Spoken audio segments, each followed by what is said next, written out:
नमस्कार दोस्तों और बच्चों, आज के स्पेशल एपिसोड में हम बच्चों की क्रिएटिविटी को बढ़ाने वाली एक ऐसी कहानी लेके आए हैं जिसमें बच्चा खुद उस कहानी को लिखता है और खुद उसका रोल निभाता है। आज की इस कहानी का हमारा शीर्षक है एक रोटी की आत्मकथा। जी हाँ, आपने सही सुना। जो रोटी आप और हम सब खाते हैं उसकी आत्मकथा हम सुनेंगे। तो चलिए शुरू करते हैं एक रोटी की कहानी और रोटी की जुबानी। मैं रोटी हूँ। मेरी शुरुआत भारत के किसानों के उन खेतों में होती है जिन्हें वे पूजनीय मानते हैं और कई पीढ़ियों और वर्षों से जोतते आ रहे हैं। जब मैं गेहूं के रूप में पककर तैयार हो जाती हूँ, तब वे किसान मुझे अपने हाथों से काट कर उस बड़े से थ्रेशर में डाल देते हैं जहाँ पर मैं हिल हिल कर दाना बन जाती हूँ। अब वे किसान कुछ पैसों के लिए मुझे बेच देते हैं और कुछ हिस्सा अगले साल बोने के लिए अपने पास रख लेते हैं। यह लगता तो बड़ा अन्याय है कि जिसने जन्म दिया वही परायों को बेच रहा हो, परंतु यह वो किसान उन करोड़ों इंसानों की भूख मिटाने के लिए करते हैं। यह काम किसानों के लिए भी आसान नहीं होता। वे अपना खून पसीना एक करके अनाज उगाते हैं, फिर भी उन्हें वह सम्मान नहीं मिल पाता जिसके वह असली हकदार हैं।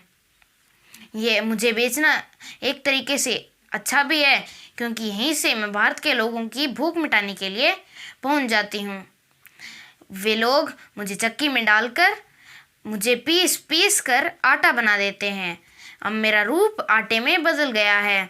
अब वे मुझे थोड़ा सा गीला करके बेलन से रोटी का आकार प्रदान करते हैं।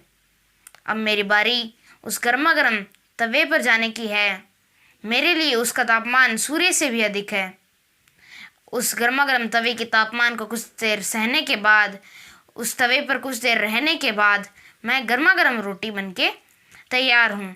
अब एक बड़ा सा हाथ मुझे अपनी थाली में परोसता है और मुझे टुकड़ों में बांट बांट कर मेरी बहन सब्जी के साथ मुझे अपने मुंह में ले जाता है। वहाँ पे सफ़ेद गट्ठर मुझे काट कर पीस कर अपने पेट में धकेल देते हैं। मैं ही हूँ। मैंने कितना दर्द सहा है।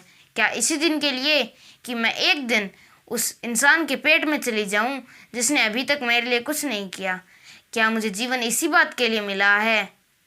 पर मुझे समझ में आ गया है कि यही जीवन का खेल है। धन्यवाद।